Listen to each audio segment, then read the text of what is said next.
Well, it must almost be time for Riverbend because we're getting nothing but rain. That's one thing about Riverbend. Everybody knows the closer it gets, the more rain we get. Welcome to Cowboy Up with Tex. It's our Friday edition. One interesting thing about Friday editions is you've got all the stuff that you didn't get to during the week that you can then kind of expand upon. For instance, in breaking news, which this was yesterday's, the Cleveland, Ohio Police Department announced that it will stop pistol whipping suspects as part of a deal with the U.S. Department of Justice.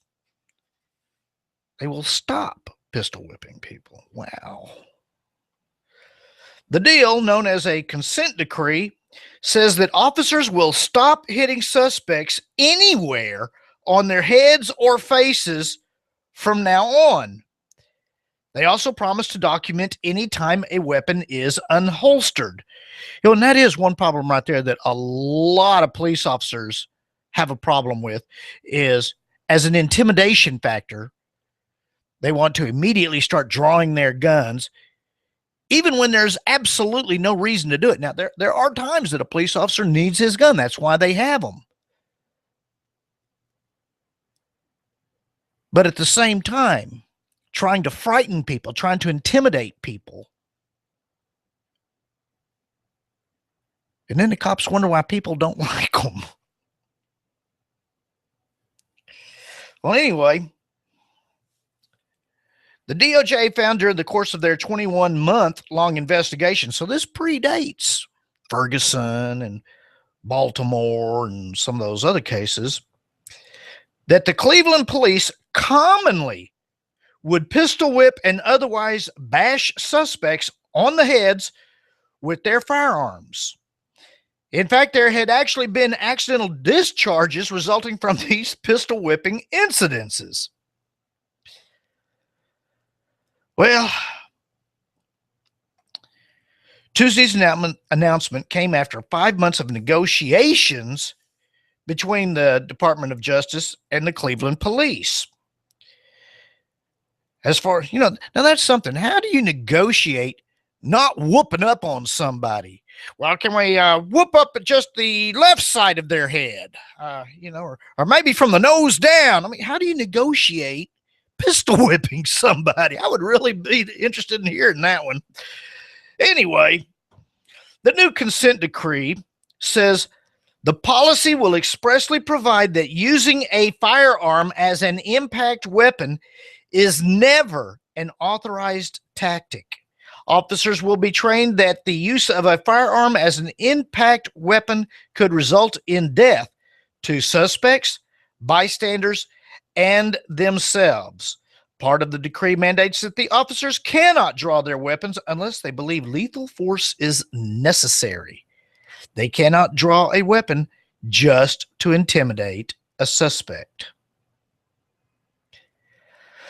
Officers have different weapons, like not only guns, but, they have tasers, they have the batons. In fact, they have one type of baton that starts out about like 10 inches long, and the officers can whoop it out, and it goes to about like 2 feet long. And then they can use that, as a means of dealing with a suspect. But that's considerably different than using a pistol for some sort of device to get compliance. It says they must also undergo de-escalation training. This is one thing that I think all cops need to do. Using verbal commands, persuasions, and warnings rather than defaulting to firearms waving and pistol whipping. It is unclear why the Cleveland Police Department appears to be categorizing hitting someone with a gun as a conventional response when force is needed. This is uniformly understood to be a dangerous practice that should never be permitted except in very unusual and exigent circumstances in which the use of deadly force is authorized. Yet it was a practice we saw CPD officers engaging in too frequently. That's the problem, though. Once one or two guys do it and get away with it, well, two or three more are going to do it. And then they get away with it. Pretty soon, everybody's doing it and getting away with it. Which brings up a good question. Are all cops bad cops? Well, of course not. The vast majority of cops are not shooting Walmart shoppers or killing people while they're in custody. Most cops are not pepper spraying protesters or shooting dogs. It seems like more and more these days you see all these different articles where police officers just casually kill dogs. Oh, he growled at me. Well, first off, you were at the wrong address with a faulty warrant, and the dog didn't know who you were, as you had no business being there. I mean, dogs are for protection. What do they think the dog's going to do? In fact, there are whole websites devoted to police officers that kill dogs. I mean, it's an unknown thing to most people, but it is almost epidemic in this country. No, not all cops are bad, but what attributes do apply to all cops? Well, when ordered to, cops enforce laws against victimless crimes. Licensing requirements, selling raw milk. That's been one that's been done back east. Filming or photographing cops. And you've got, of course, other victimless crimes like, drug use, prostitution, gambling. There's ways of handling those things that don't require arrest, handcuffing, and things of that nature. Well, the police don't write these laws, do they? That's something that needs to be taken up with the lawmakers, whether it's city, county, or state, or federal. Cops are not soldiers. They're not conscripts. They weren't drafted. They can quit if they choose to. If something disturbs them enough, they have the option to quit. If they say, this shouldn't be against the law. Or conversely, this is something we don't have any business doing. When you get these speed traps where they put up a speed limit sign, but position it so that nobody's really going to see it, and they know that. And then they go out and give people tickets for speeding because it was a speed trap. Yeah, it might be technically legal, but the cops know what they're doing. All they have to do is say, this is not right. But how many do that? Of course, on the other side of that coin is we cannot unsubscribe to police services. Police are paid through taxes which we have taken from us. Not that we give out, taxes that are taken from us one way or the other. Because guess what, folks? The tax laws are enforced by the police. They don't provide customer service. In fact, they're not required to provide customer service. In fact, one thing that most people don't realize is the police have been found by the Supreme Court that they don't have to protect us. The government is not liable to protect individuals. In fact, you remember when they had the Columbine killings, which was a horrible, horrible thing. Those two boys were inside that school for well over an hour, shooting people, killing people, while the cops stood around outside waiting. Waiting for what? Waiting for them to run out of ammo or run out of victims. The cops were in absolutely no hurry to go in there and stop that because they didn't have to. You know, we do see the pictures from time to time of where a car's on fire and an officer runs over and risks his life to save somebody. And everybody's, oh, he's a hero. Well, he is a hero for doing that because the average cop won't do that. In fact, cops are granted special legal protections when it comes to abuse of power or misconduct. In Maryland, there's a 10-day cooling off period before any questioning may even be conducted regarding a lethal force incident. 10 days. In California, the cooling off period is only 3 days. Now, on the other hand, if there's a lethal force incident and a regular citizen does that, they are immediately taken into custody and kept in jail until the investigation is over.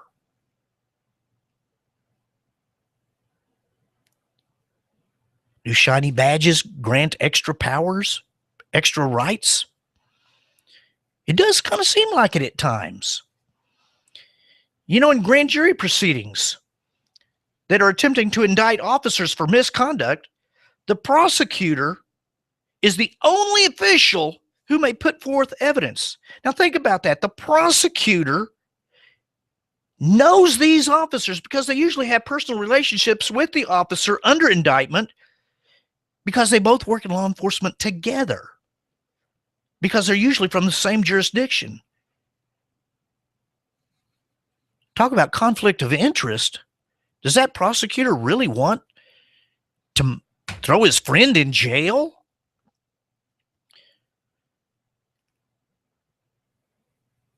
There again, one thing that's been in the news here lately has been civil asset forfeiture. Police find some cash. They decide you don't need that cash and take it. If you or I were to do that, it would be called theft. People aren't arrested. They're not charged. They just have all their money forcibly taken by gun. Oh, that's a civil asset forfeiture. No, that's theft by police. Pure and simple. Speaking of simple, in Ohio, police may simply guess your speed, no radar needed, to give you a ticket. So in other words, if they just don't like you or like your car, maybe you've got your music up too loud. Oh, I think he was doing about 15 miles over the speed limit. Really, it looked to me like he was stopped. No, he was speeding. I know he looked stopped, but he was speeding. People that try to protect themselves by filming or photographing are routinely harassed, if not outright arrested, and having their equipment stolen or confiscated or destroyed. Which, you know, destroying a camera that has been used like that is destroying evidence. There again, something that would get you or me arrested. But police officers, they might, if they're found guilty, they might get a talking to. They might get a paid day off. That's an incentive for them to do, right? Let's give them a few days off paid. Well, there's an incentive. Police are permitted to lie to you. The Supreme Court has said that the police can lie to you. In fact, think about this. If you go to a court All the witnesses have to stand up and swear to tell the truth, the whole truth, and nothing but the truth. Who does not swear to tell the truth, the whole truth, and nothing but the truth? The lawyers. In fact, the lawyers can dream up all sorts of different scenarios or excuses, regardless of the evidence, to try to get their clients off. And this is especially true when the client is a police officer. He thought that camera was actually a gun, so he had no choice but to shoot the photographer. That has actually happened. That was an excuse that was actually used by somebody. They thought the camera might be a gun because they saw a video online that showed where somebody had made a cell phone or a gun, a little small gun, look like a camera or a cell phone. So from now on, they have no choice but to, if they see some, 15-year-old girl out with her friends taking pictures, they have no choice but to assume that that girl's packing. No, not all cops are bad, but all cops are working for a system that is bad, a system that grants badges extra rights unnecessarily. It's kind of funny.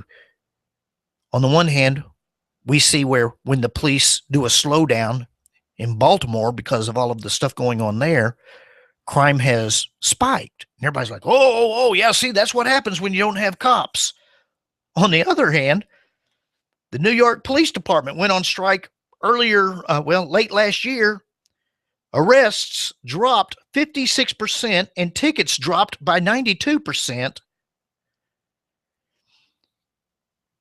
Yet the city survived. There was no spike in crime.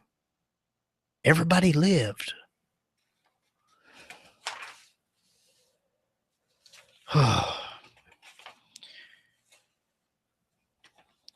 In the aftermath of the Baltimore riots, Marilyn Mosby leveled numerous charges against the 6 officers involved in the arrest and subsequent death of Freddie Gray. A lot of people have been questioning just how unbiased she's really been in this case, as she was surrounded by numerous apparent conflicts of interest, including the fact that her husband is a city councilman who represents one of the areas affected and participated in the protests. In fact, the councilman tweeted a greeting to 2 paid protesters who showed up 2 days before the protests erupted into riots. And they've been instrumental in other riots breaking out, primarily in Ferguson and Cleveland. So you got to wonder, what happened there? But meanwhile, here's a thought for you. Instead of recusing herself from the case, she stayed in there. And here's the thought. What better way to protect the cops than to screw up the case while making it look like she cares about the community? Oh, I know these cops are bad. We're going to get them. Okay, so she's winning for the community. Meanwhile, she deep sixes the case so bad they'll have no choice but to drop the charges. There again.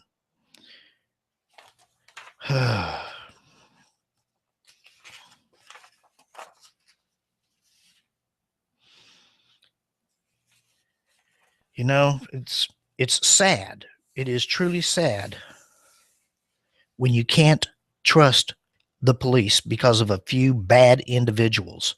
Not all cops are bad. Some cops are quite good. In one city, they had to put up signs saying, parents, don't teach your children that if they do something bad, the cops are going to come get them. We want them to be able to come to us if something bad happens. We want them to think of us as a place to get help. And I agree with that 100%. We need to think of our cops as Andy Taylors, not RoboCops, soulless law enforcers? What happened to the peace officers of yesterday? They could talk to everybody. They didn't need to carry a gun. Nowadays, all we have are law enforcement officials. We'll be back after these words with more Cowboy Up with Tex.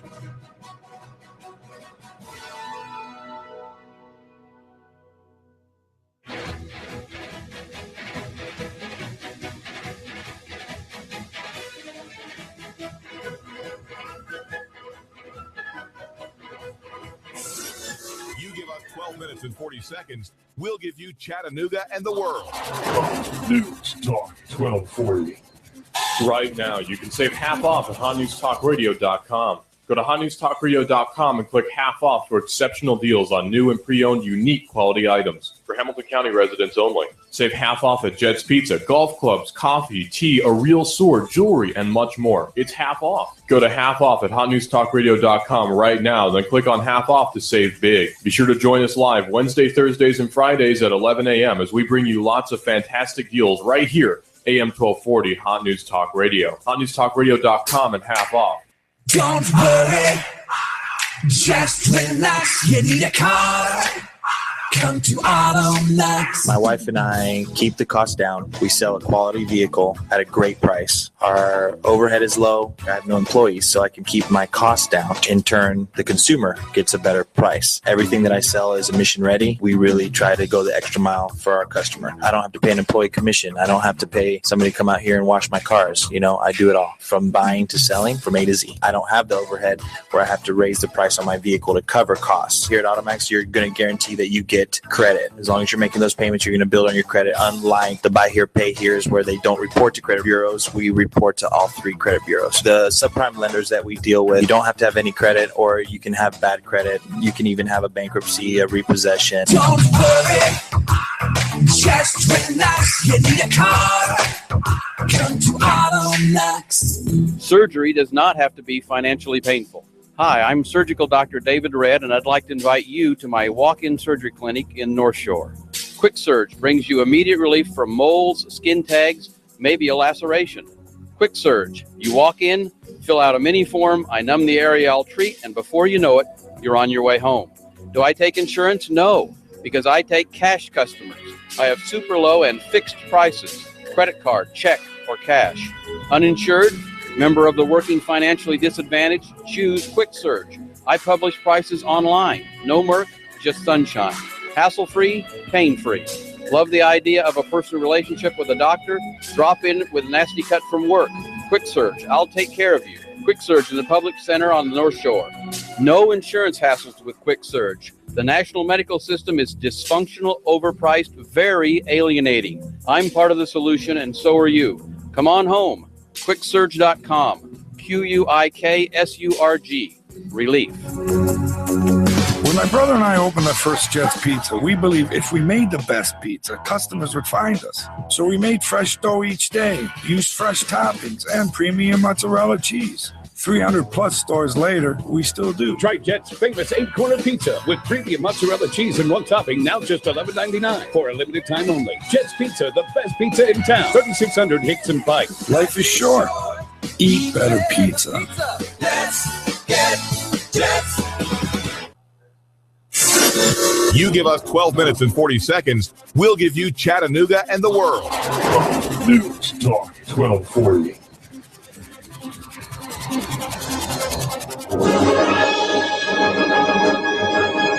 You love your hometown. Are you interested in free markets, in local economy? Do you hope that Chattanooga can survive the next meltdown, the next chain of disasters in the national economy? What's the best way to live out the ideals of self-government and self-determination? Join me, David Toulis, weekdays 1 to 3. Hot News Talk 1240. Love your neighbor, buy local. You give us 12 minutes and 40 seconds, we'll give you Chattanooga and the world. Hot News Talk 1240.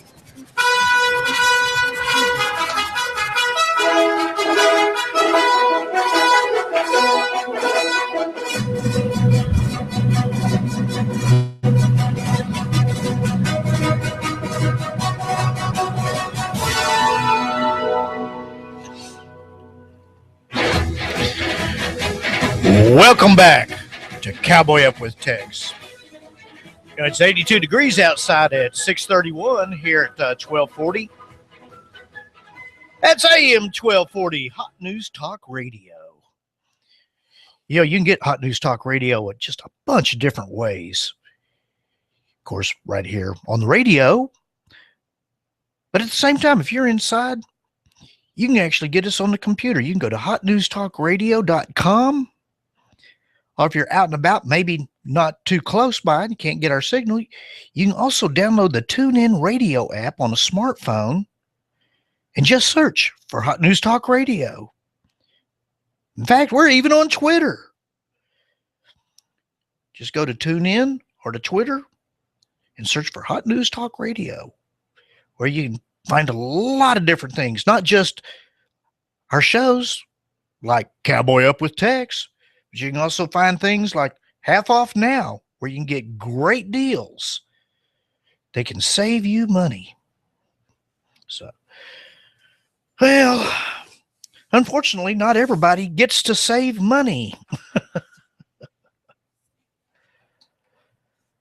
You know, we've got former U.S. House Speaker Dennis Hastert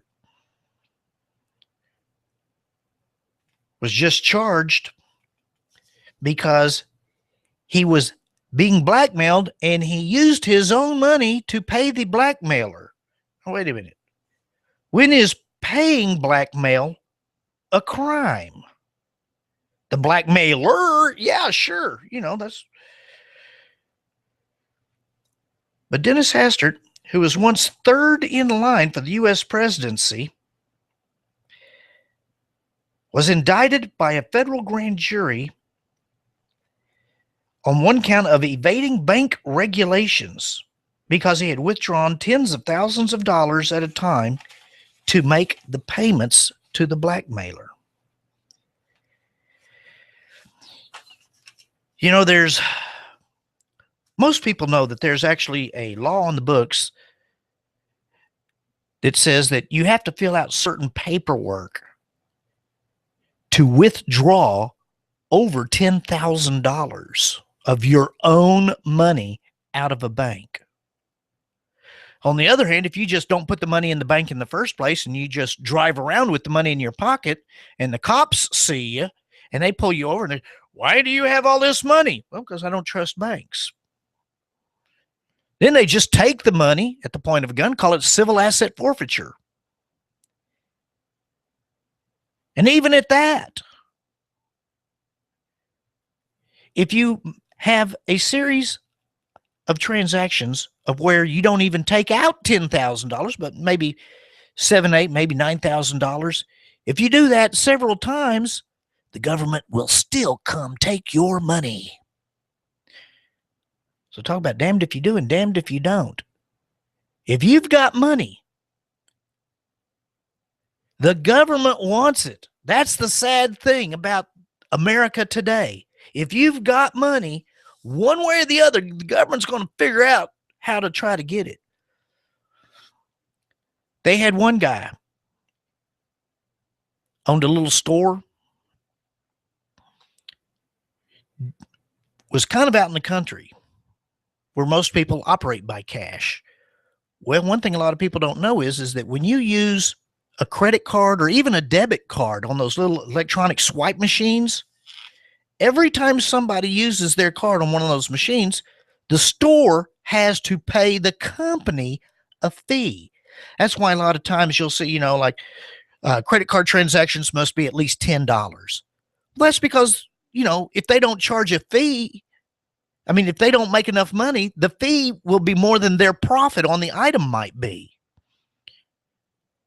So they just don't do that. And more people are not using checks anymore, paper checks. So he had a lot of money that was coming in cash.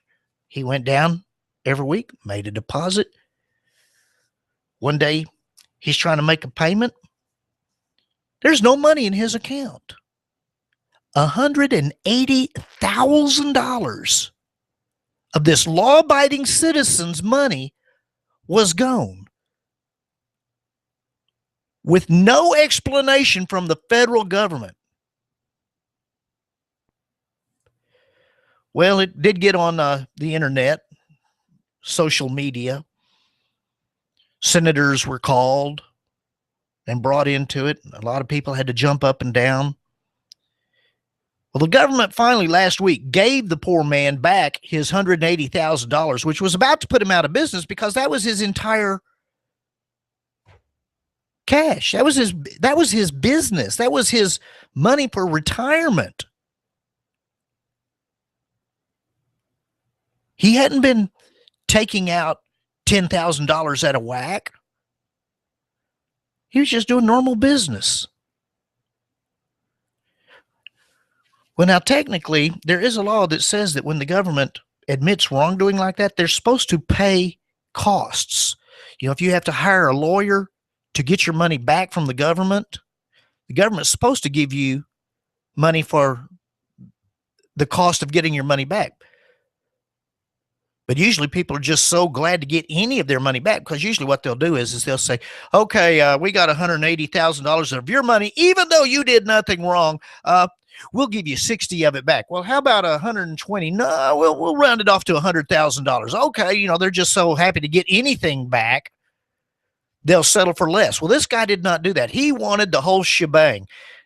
Well, now the government's technically supposed to be giving him extra money because of all the hassle they put him through. And the funny part about this is the way the government explains all this is they don't have to notify the person, because since the person did nothing wrong and there's no charges that they can possibly file against him, they charge the money. They basically arrest the money. That's how much you can trust the government, people. Like Dennis Hastert here. He might have been guilty of some stuff, but charging him for paying a blackmailer? Now, maybe they can charge him with whatever he did to be blackmailed from, which nobody's exactly sure what that might be yet. But the whole reason they knew anything about it was because they were looking for financial transactions when really they have no business. It's kind of like when you get pulled over by a cop. Where are you going? Well, frankly, officer, it's none of your business. Most people don't do that because that's almost guaranteed to irritate the cop. Well, you know, now instead of one ticket, I'm going to give you 2 or 3. In fact, I might take my pistol out and whoop you upside the head. Oh, wait a minute. We can't do that no more. We made an agreement. Well, I can still give you the 2 or 3 tickets. You know.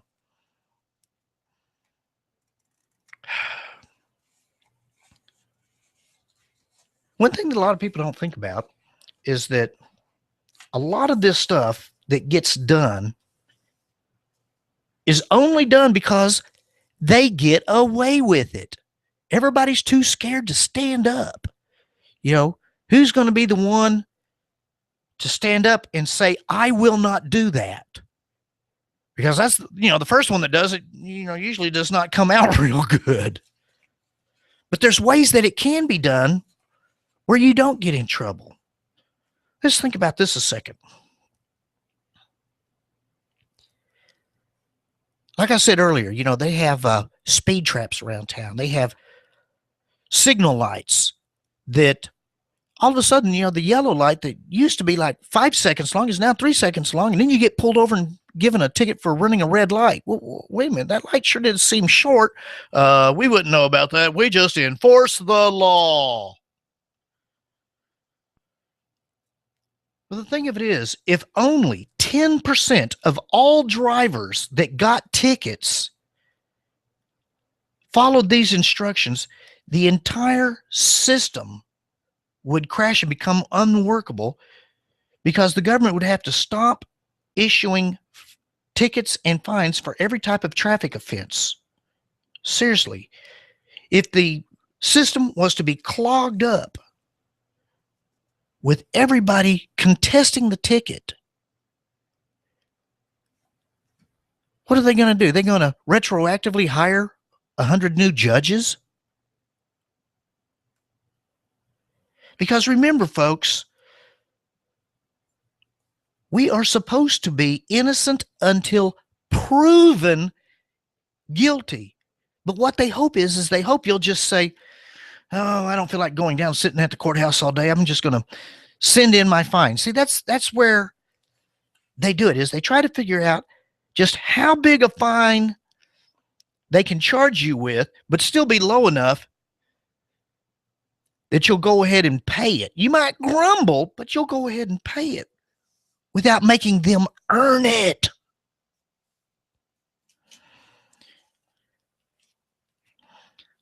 I mean, think about it.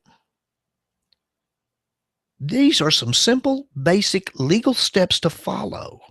First off, do not accept the alleged offense. There are numerous valid reasons to dispute every single alleged offense. Even if you did it, challenge it, because did they write it down right? Was their radar, was it correct? Because the way the laws are written, if you're doing like 15 miles or more over the limit, they can charge you extra a lot of times. Well, were you doing 12 over? Were you doing 16 over? Do we even really know? Half the time we're driving, we don't really watch the speedometer. We're just kind of going with the flow. Well, those few miles an hour can make a difference of literally hundreds of dollars. Make them prove that their radar is correct. And when you do that, all sorts of different things start happening. So the first thing you have to do is to challenge the ticket. Tell them that you are going to defend the matter. Make them earn their $150 or $200 or whatever it is. That means they have to prepare evidence and witnesses. That means that police officer has to come in for the day and sit there, not being out giving tickets to other people. If you ran a red light camera, make sure that camera was perfectly adjusted, timed to that light.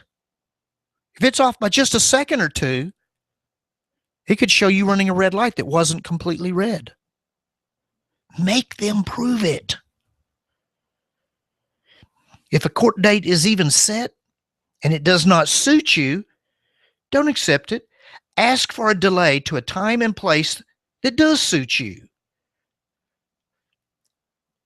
When they set the date, delay it as often as possible. And whatever you do, keep pleading not guilty through all the processes. You see these guys that are guilty. Do any of them ever say, yeah, I was guilty, I did it? No, they always plead not guilty. Doing murder, rapes, robberies, they always plead not guilty. Maybe there's a reason for that. Maybe you ought to plead not guilty too. Because you know what? You just might be not guilty.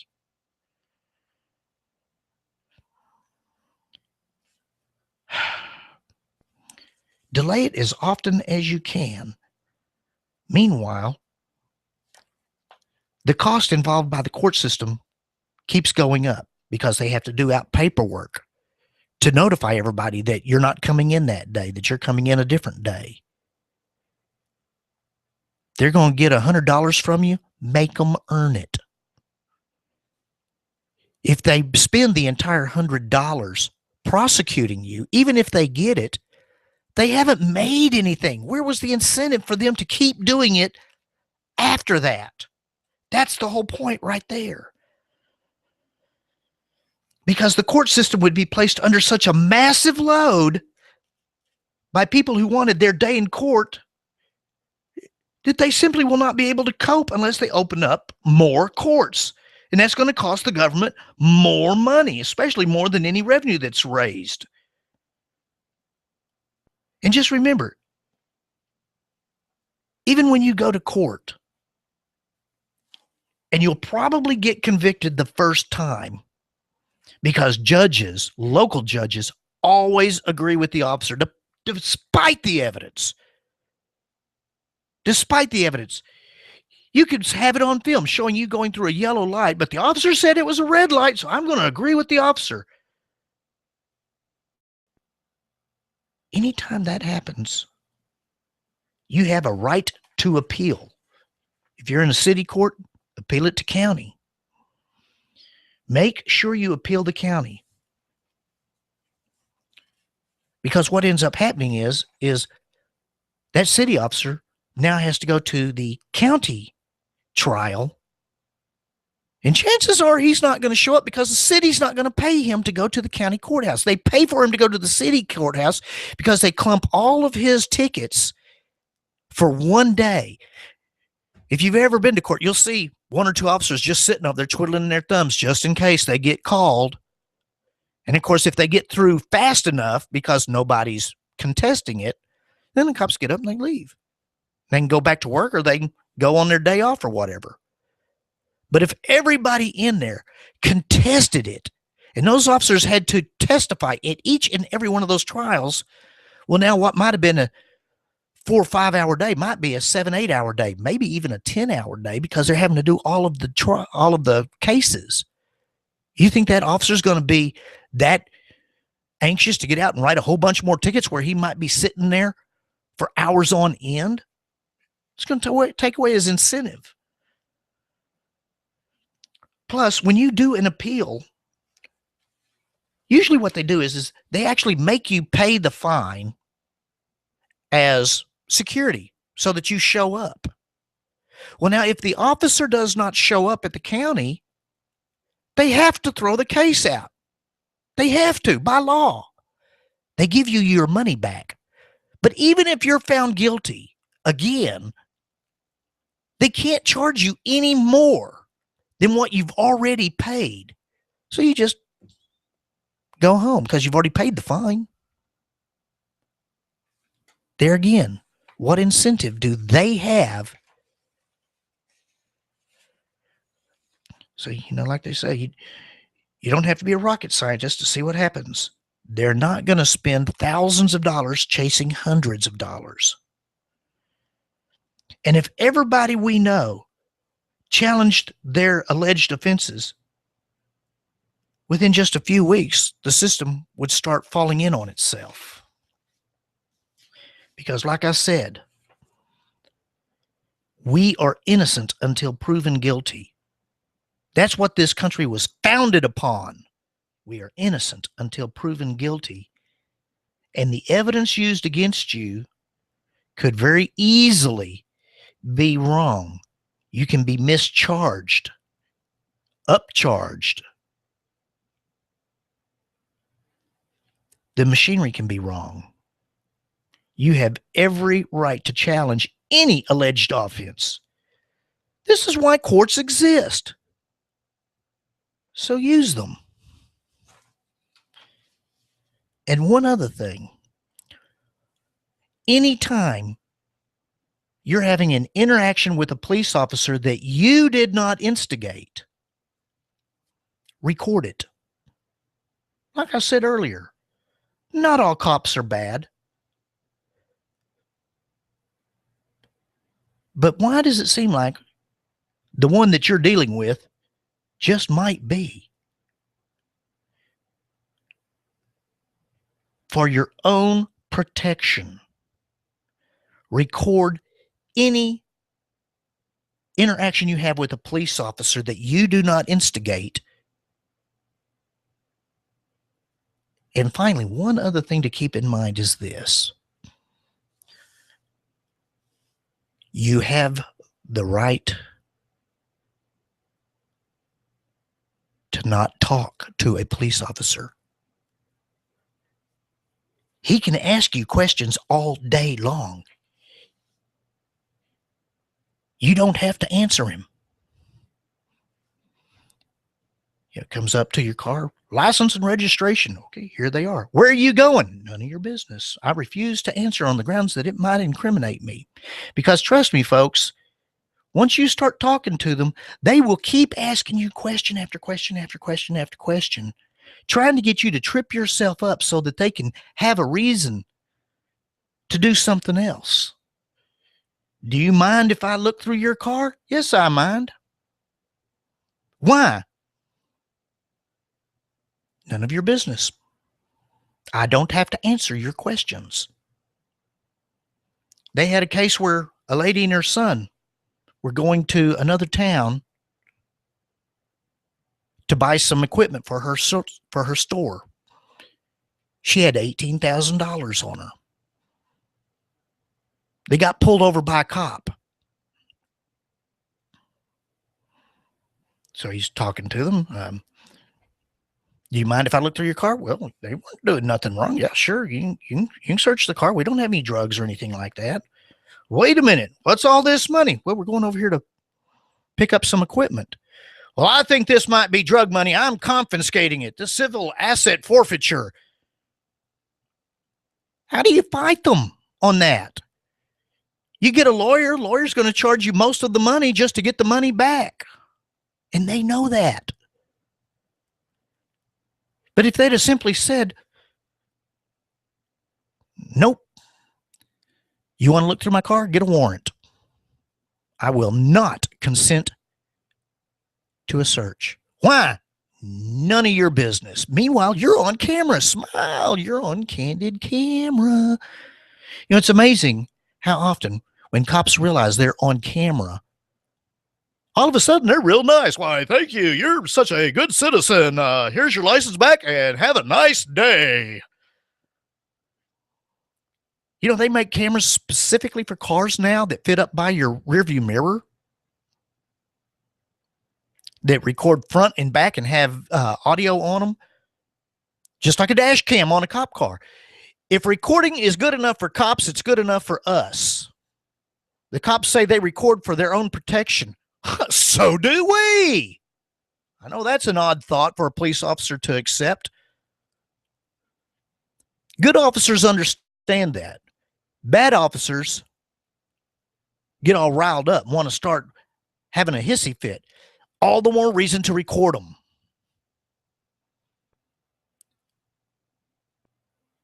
Always, always record.